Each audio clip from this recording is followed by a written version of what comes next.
What's up, guys? It's David Wright with the New York Mets, and you're listening to the Talking 21 podcast with my man, Danny Torres. Hi, everybody. This is Eric Davis, a.k.a. Eric the Red. I'm Talking 21 with Danny Torres. Be there, be square. Much love. Hi, it's Bob Costas, and you're listening to the Talking 21 podcast with Danny Torres. Hey, this is Derek Shelton, manager of the Pittsburgh Pirates. Talking 21 with Danny Torres, retire number 21. What's up, everyone? I'm Danny Torres, host of the Talking 21 podcast. This month, we celebrate Father's Day, Dia de los Padres, Grandpa, Abuelo, Uncle, Tío, you name it, those extraordinary men who have impacted your life and mine. Our next guest, Tony Gwynn Jr., who is also a father, had an extraordinary father, an extraordinary dad, someone who truly impacted a life, especially his son. In 2007, he was inducted into the Baseball Hall of Fame. Check out his stats on Baseball Reference, and all I gotta say, unbelievable. Plus, he had a pretty good mentor and teacher, and someone that I think you will know the name, the great Ted Williams. And plus, his father won the Roberto Clemente Award in 1999. Tony Gwynn Jr., who made his major league debut in 2005, played for 4 teams in the big leagues. Wait till you hear what happened when he connected in his very first major league hit. And all I got to tell you, that occurred on July 19, 2006, and it is a true story. And it's absolutely crazy. But he eventually decided to transition to the broadcast booth and become one of the lead voices of the San Diego Padres. He's a gifted storyteller, and his message resonates beyond the playing field. And this is where his late father from above is smiling and truly saying from above, my son is a chip off the old block. So I want all my listeners, I want all my viewers to sit back and listen to my conversation with my brother from another mother, Tony Gwynn Jr. Well, firstly, Tony Gwynn Jr., I want to welcome you to Talking 21 podcast. How's my man doing? I'm doing good, man. We got a day off here in D.C., did my radio show, drove here as quick as I could to hop on with you. Well, I appreciate it immensely, and I know you're going to enjoy the questions that I'm going to bring forth. And let's start it off with this, which is something that I was thinking about, Tony. Has anyone, even to this day, still call you Anthony? Surprisingly, a lot of people call me Anthony. That is how my dad referred to me, and many of the people who were around my dad, who are still around the organization, or I may see them out from time to time, I think they all call me Anthony. Only my peers, the people I grew up with, call me Tony. Most of the adults, my elders, they all call me Anthony. Wow. That's pretty cool to know. But again, I remember we met at Citi Field. I remember when I was looking from the press box and I saw someone taking these imaginary swings. And I literally looked down and I said, yo, who's this guy? I get down there and I kind of just stood to the side by the visitors' dugout. And I hear this distinct voice. And immediately I said, wow, this is Tony Gwynn Jr. And now Tony Gwynn is with Danny Torres on Talking 21. So, when I looked on YouTube recently, Tony, I saw this video of you and a 12-year-old Tony Gwynn Jr. What are your recollections of that? Because immediately in that particular segment, they were already talking of a future Tony Gwynn playing Major League Baseball. What are your recollections of that YouTube video? I don't remember it all that well, but what I do remember is it was around the time that my baseball interest had started to peak a little bit. Okay. I love basketball growing up. And so, baseball was something I did because, it was fun. I enjoyed it, but it wasn't my first love. And so in some ways, I think it was good that it wasn't. I didn't feel the pressure that maybe a 12-year-old feels if people are talking about him getting to the big leagues, because it wasn't at the forefront of my mind. Now, maybe if baseball was, I might have felt that pressure, but because it wasn't, those interviews like that really didn't hit me the way they could have. Yeah, yeah. No, I could imagine, because once again, there's footsteps to follow.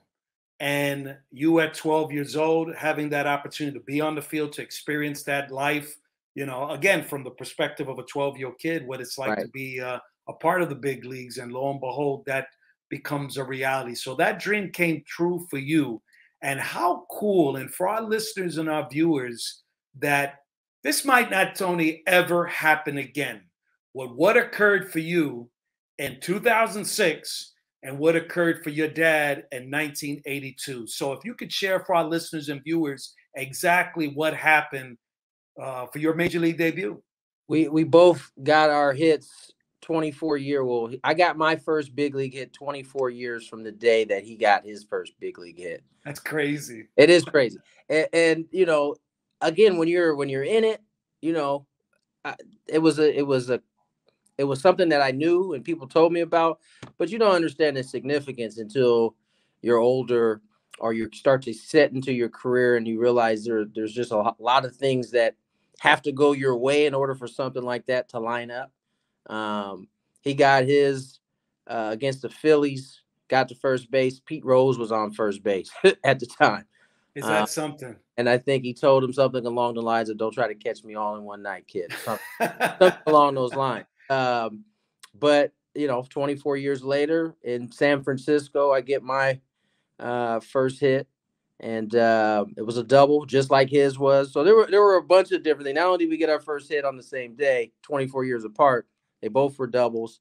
And it's something that him and I will forever be linked together on. And Tony, could you tell our listeners and viewers where that double landed for both your dad and Tony Gwynn Jr.? Yeah, right field line. And who played right field for the Pittsburgh Pirates? Come on, that's what a coincidence there. What a coincidence. There's a lot of connections there, right, Tony? Oh, big time, big time. During your 8 seasons, Tony, what could you say for you, for Tony Gwynn Jr., for Anthony? What would you say was the highlight for you in those 8 seasons in the big leagues? In terms of, getting to play in your hometown is, I think, the ultimate, right? And you wore Dad's number, right? Or no, you wore it actually with Philadelphia. You wore it with Philadelphia. I actually was my dad. So it's an interesting story. I got traded to the Padres in May of 2006. May of 2009. My dad was the one that broke the news to me. He was the one that called me and said, "Hey, man, you're about to be a Padre." Now, wow. The second conversation was about me wearing his number, and he had given Kevin Towers, who was the GM at the time, permission for me to wear the number. And I had too much respect for my dad and everything he accomplished to want to take that number, down out of the Alpha at center field at the time is where they hung it. I didn't feel good about that, and not to mention I wanted to kind of carve out my own lane in the game of baseball.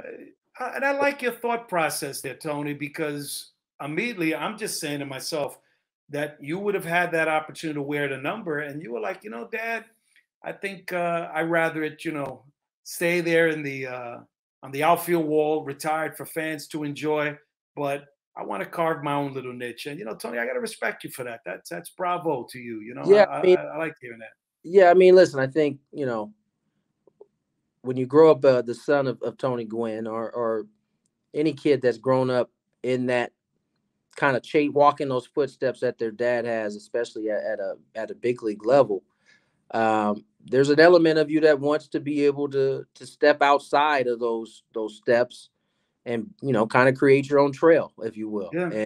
And that was my first opportunity to get a chance to play on a consistent basis. So I certainly wanted my number to be that representation.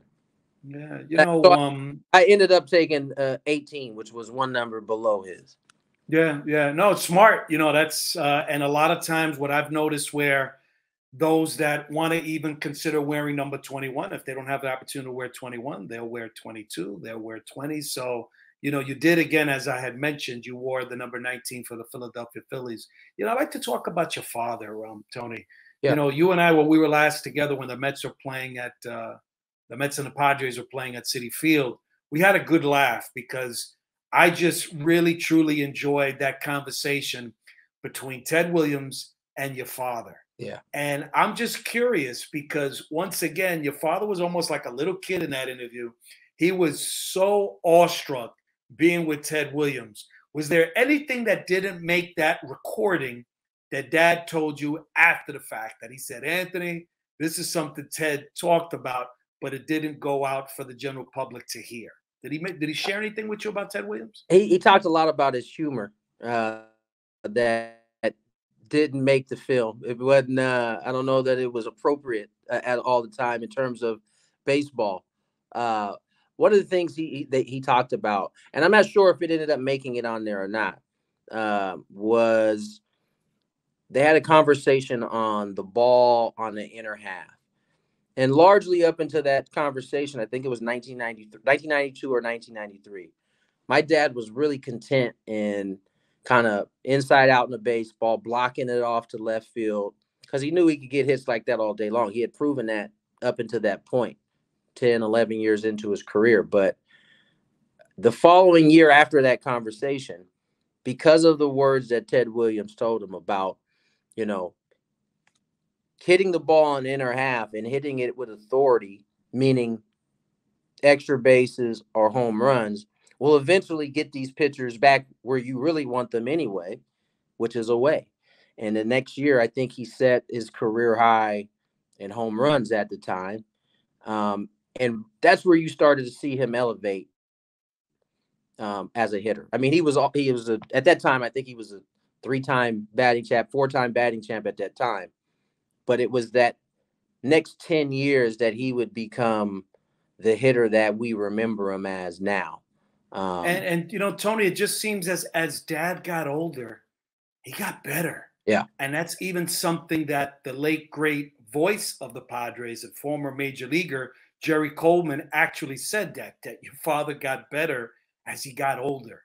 And then, we see it. That's the hardest thing to do in baseball, is to get better as you get older, because, the game is constantly getting younger, velocity going up, your body's definitely not be able to do the same things that it was. But my dad was a very meticulous worker when it came to what he expected and what he was doing at the plate. And that conversation to Ted, he was always wanted to learn more. There was always something to be learned. That's one of the things that he taught me.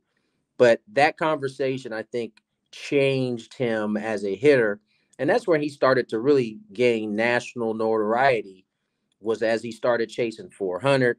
He started driving in 100 runs. I mean, those are the type of things that he hadn't done prior to that point in his career. He started doing in the back half of his career. Something that just stuck out right now, and before I even get into this question, Tony, and it's just sadly because it's just something that in 2023 we talk about. Being a Black player for Tony Gwynn, what did that mean for Tony? Or was Tony that type of player, whether this is what he taught his children, this is something that was not something that he talked about, being a Black Major League Baseball player? Well, I think partly early in his career in the 80s, the game was doing pretty good with Black players. There were a lot of Black. I mean, I grew up watching a game where it was easy to find a Black superstar in the game. And that is the era that my dad kind of came up in. Yeah, I would agree. Towards the back end of his career, you started to see it. It was a conversation him and his brother Chris had very often, especially as he moved out of the professional realm and into the college realm, where it's even more noticeable than it is in the pro ball. And so it was something that was very important to him, trying to figure out ways. And he felt like he could best affect it at the collegiate level as a head coach, getting kids into college to be able to play and grow as baseball players. It was something that was very important. I mean, I knew I got a chance to, on 2 different occasions, meet Buck O'Neil, who I remember it very vividly at Qualcomm Stadium, came down. Him and my dad were conversating. Just you could just feel the love of the game of baseball that he shared in his stories and talking with my father. And those are things that I definitely had to know. I mean, I was quizzed on that kind of stuff all the time. Who's this player? Where were they from? Who did they play for? It wasn't like a class session, but when the opportunities I had to go with my dad to whether we were traveling to a city or whether I was just going to the field at home, that's something that came up often. I'm glad you brought up Buck O'Neil because, yes, I have to agree. I had an opportunity to meet him as well. First time ever, actually, was with Bob Kendrick. He was at PNC Park when the Pirates hosted the All-Star game. I appreciated, Tony, how much your dad talked about and wanting to stay in San Diego, but something that was troubling for me that came about after his passing. Growing up as a New York fan, I have to be very honest, it's not something that I followed your dad's playing career with the San Diego Padres, but when I heard this about the Players Association wanting him to test the market, and I understand, wanting him to see how much money he could command on the open market, but you're going to be mad at Tony Gwynn because he wants to stay in San Diego. I got a problem with that. But I applaud your father. I wish I could have met your dad. But to pretty much dad, I'm certain he said, I want to stay in San Diego. Yeah, I mean, listen, my dad was a principled man. And I think to some extent, I think he understood where the union was coming from.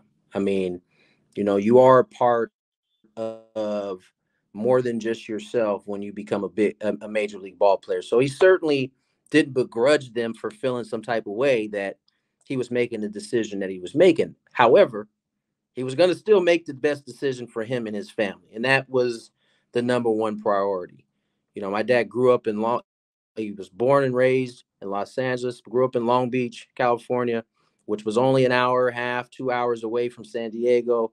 From college on, he was in San Diego. And that was what he knew. My dad's comfort level there was at its highest. He felt like he could be his best version of himself there. And if that meant for him that he had to take a little less to stay where he was comfortable and happy and felt like he could be his best version of himself, he was fine with whatever flack came his way because he was making the decision best for him and his family.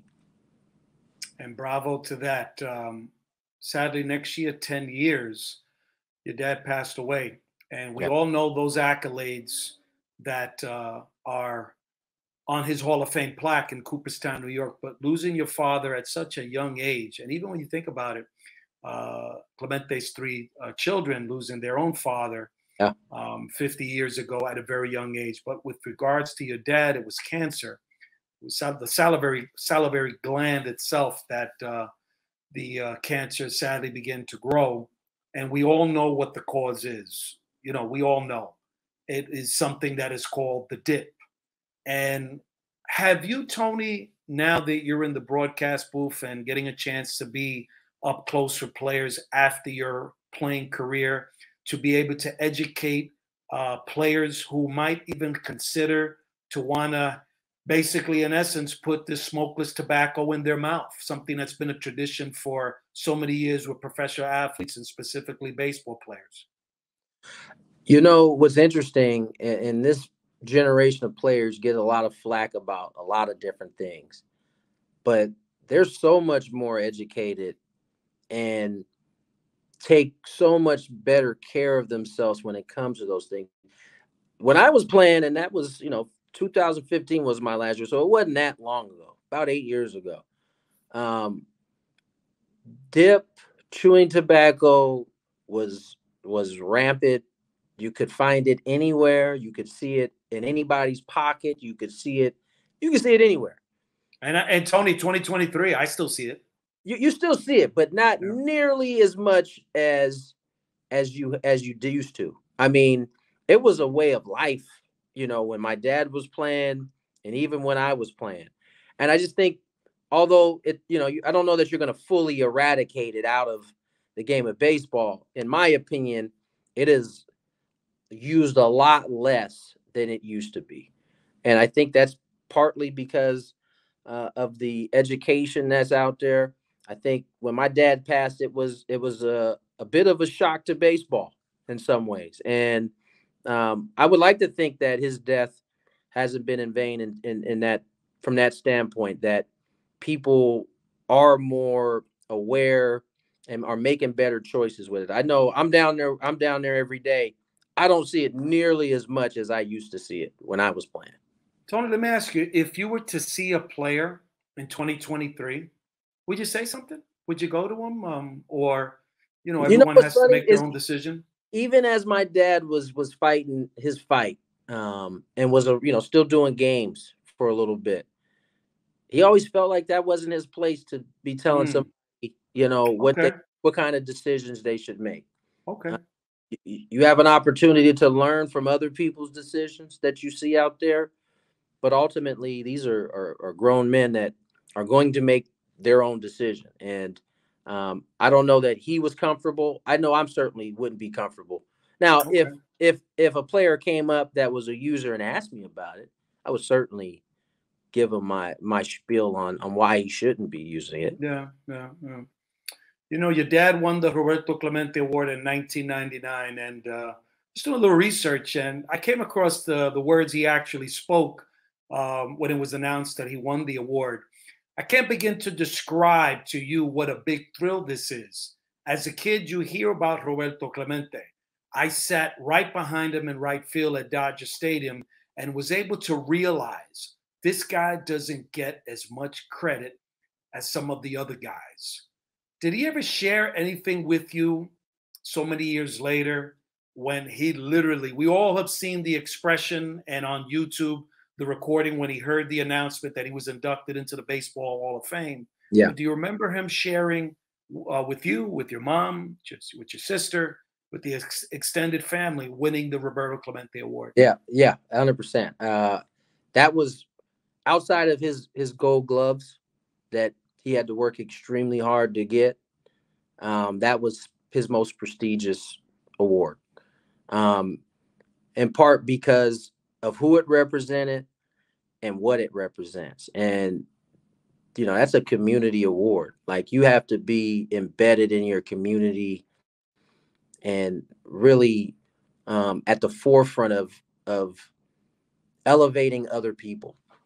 And I think, obviously, that's what Roberto Clemente stood for outside of him being a generational type of baseball player.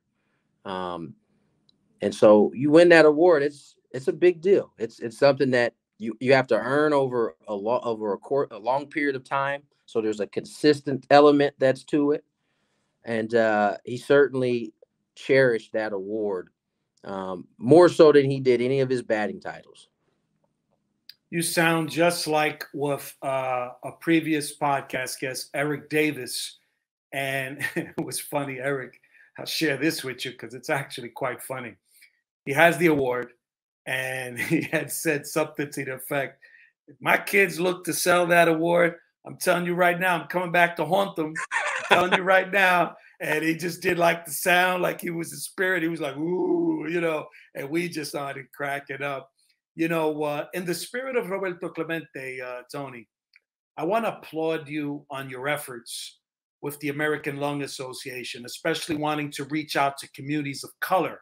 And I want you to share for our listeners and our viewers, specifically, why the American Lung Association. As a young kid, I grew up with asthma, as did my father. And, in the 80s, as I was a kid growing up, there wasn't a lot of the technology and medicine that there is now. And I had it really rough up until I was about 9 or 10 years old. I was in and out of the hospital until my mom, who, is the backbone of all of this that we're talking about. She searched and searched and searched and searched to find a doctor that could give her some answers. I would go to school through the weekday. I went to a school that had like farm animals, And so I would go and just be sick as a dog for 5 days. And then the weekend would come and I'd be great. And it took me going into a hospital for about 2 weeks before we figured out what it was that was making my asthma just flare up. It was those animals. And it was with a doctor by the name of Dr. Welsh that was the one that finally figured it out. And so, at that time, there was a lot of talk, a lot of conversation that if you had asthma, you couldn't be a professional athlete. There's just no way you'll do it. And so, in part, I got involved because of my own personal experience, my dad's own personal experience. But the fact that I was able to break down that barrier that, was up there, and it was probably because of a lack of education, really, that I got involved. When you think about, communities of color that don't have the information that I was, fortunate enough to have, how many dreams are being crushed because of that? And so, not only does the American Lung Association do a good job of providing these unbelievable doctors, but they provide the information that is just as important for communities of color that typically wouldn't get this kind of information. And to have an ambassador like Tony Gwynn Jr., again, I want to applaud you for that. Tony, I want to talk about now that you've transitioned to a broadcaster and the power of words. Yeah. Now your platform. And that's a huge platform because you're representing the San Diego Padres. But something happened recently, and you know exactly what I'm talking about with the Oakland A's organization. That broadcaster is no longer an employee with the Oakland A's. But what came out of that, which, again, I have to applaud someone that you and I know both very well, the Negro League president of the museum there in Kansas City, Bob Kendrick, that once that came out, the backlash on social media because you had a video, and I believe maybe a day later, he put out a release. And in that release stating that he welcomed the A's announcer, the former A's announcer, and he had basically, in essence, forgiven him for what had happened. And I got to also applaud someone who won the Roberto Clemente Award as well, Mr. Dave Stewart, who definitely would have had a relationship with him. And he was just as forgiving as Bob Kendrick. So I kind of would like to hear your thoughts, Tony, on what occurred and where, in essence, where do you stand on something like that? I think, it's a hurt, regardless of whether it was intentional or unintentional. In my opinion, it didn't seem like it was intentional. It didn't seem like it was malicious. Those words are powerful and they're hurtful. And, there are always going to be, especially when you're dealing in this world of TV and radio media, there's always going to be consequences to those type of things. So, I agreed with Bob and Dave in terms of their forgiveness, right? Both in Bob's case, he had recently just, walked them through a tour of the museum, museum. And Dave's case, he's known Kiper for a long time. So I recognize that. However, that is part of the consequence of the mistake. Do I think he should never have a career again? No. I think this is punishment enough to be quite frank. You lose your life. He was terminated. He was terminated. Yeah. Terminated today. And so I think, mistake was made. I'll believe him when he says it was a mistake. I have forgiven him for it. And it's just one of those really unfortunate, situations. Yeah. Talking about broadcasting, but something else that I know is near and dear to you. That's fatherhood. And you have 4 children, 3 daughters, and now finally a son by help me out if his nickname is Trey, because he is now Anthony Keith Gwynn III. So what can Tony Gwynn, what could Anthony tell me of what you have shared with your children about their grandfather, and what specifically you want your children to know about their late grandfather, who literally impacted this world, not only in baseball, but also something that you shared earlier, which for me is literally walking in the footsteps of what Roberto Clemente wanted to do with Sports City, with being able to help the next generation of ball players, the children. Your father specifically was the coach, a collegiate coach in San Diego State. And tell me what you have shared with your children about your father and their grandfather. Well, I mean, whether they like it or not, they're reminded of my dad every day. I mean, the city of San Diego has not forgotten about my pops at all. So, I Mr. mean, Padre, and I've taken a picture in front of that statue too when I was in San Diego. Right. So it's you know, whether they like it or not, they're reminded. But in terms of what I've told them, what my mom has told them, their Gigi is the type of human being that he was. My dad enjoyed conversation. He enjoyed getting to know people, and he wanted to help.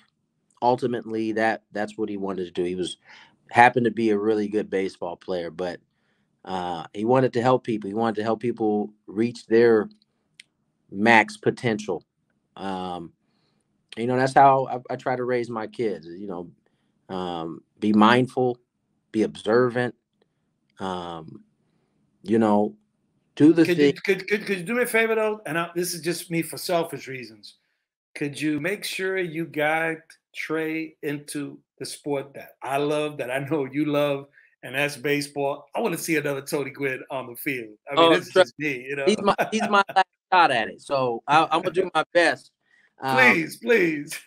He's got the itch right now. He's playing. Does he ball, really? Yeah.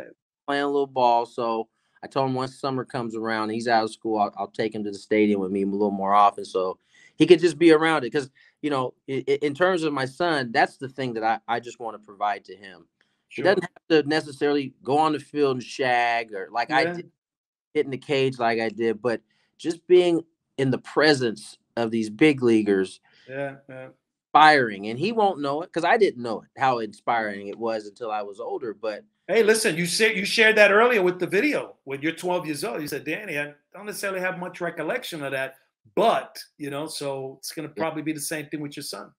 Yeah, no doubt. That's the goal. Now he has he loves all sports. So, you know, I'm going to treat it much like my dad did. My dad was hands off. He let me develop a love for the game on my own. Never forced it down my throat. And I think baseball is one of those sports you can't. There's so much failure in it that if you don't love it, you're not going to, your chances of making it are already. What do we always say, Tony? You know it and I know it. 3 out of 10 times. You could 3 out of 10 times. You could be great 3 out of 10.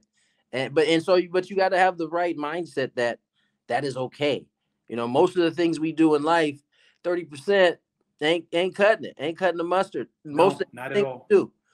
Except for baseball, and that's because it's a very difficult sport to play, and you just have to have the temperament to deal with failure. Yeah. Finally, for Tony Gwynn Jr., for Anthony, the retirement of Roberto Clemente's number throughout Major League Baseball. I'd love to hear your thoughts. I think it's about that time. You know, there's only one number to this point that's been retired, and obviously that's Jackie's. Is not what he did to break the color barrier in general. Not only the baseball color barrier, but you know, societal color barrier. But for the Spanish community, Roberto Clemente is that dude. He's that guy for them, and so there's. I mean, the fact that there's already an award that covers what it covers lets you know the type of impact he had, you know, and so I think it's only a matter of time. I believe that's going to happen, Tony Gwynn Jr., and I can't thank you enough for being on the Talking 21 podcast. And I wanted to make you feel a little bit at home, Tony, because I don't know if this looks familiar to you, but you see what I got there, brother? Oh, So, and just to let you know, this is an actual MLB jersey that was once worn by Alex Torres in 2014. And it actually has the commemorative patch Jerry of someone Coleman patch. that you know very well or knew very well. Your dad knew very well, and Jerry Coleman spoke so glowingly of your father. And I just wish I had the opportunity to have met him. But to know that I have his son as a friend from afar, but a friend from a phone call away, a text away, Tony Gwynn Jr., thank you so very much. And I appreciate once again on being on the Talking 21 podcast. And as I like to say always, on behalf of my producer extraordinaire, Ras Guevara, who is actually traveling from Pittsburgh as we speak, the home of the great Roberto Clemente. Thank you, Tony Gwynn Jr., for being on the podcast. Thank you for having me, Danny. Anthony, Tony Jr., I appreciate immensely that you've been a part of the Talking 21 journey. You are now family. And I, again, appreciate our brotherhood and our friendship. There's something that I was able to pick up about you from afar when I was standing in that press box looking at you on the field at Citi Field. And I said to myself, this is someone who I have to meet. And once I knew it was Tony Gwynn Jr., literally what your dad did and now what you're continuing to do in the broadcast booth, organizations that you've been a part of, it's spreading that message of goodwill. So Tony Jr., Anthony, I thank you from the bottom of my heart. And for those that are now just discovering Talking 21, it's very simple. I want you to subscribe. I want you to rate. I want you to like. I want you to comment. I want you to do everything that you can do to spread that message of the Talking 21 podcast. So on behalf of my producer extraordinaire, Ras Guevara, our team of Cam and Sierra, and everyone that puts this production together, I want to thank them most importantly. And the one thing that I always like to say, to continue to do great things and to continue to breed great ones. Thank you.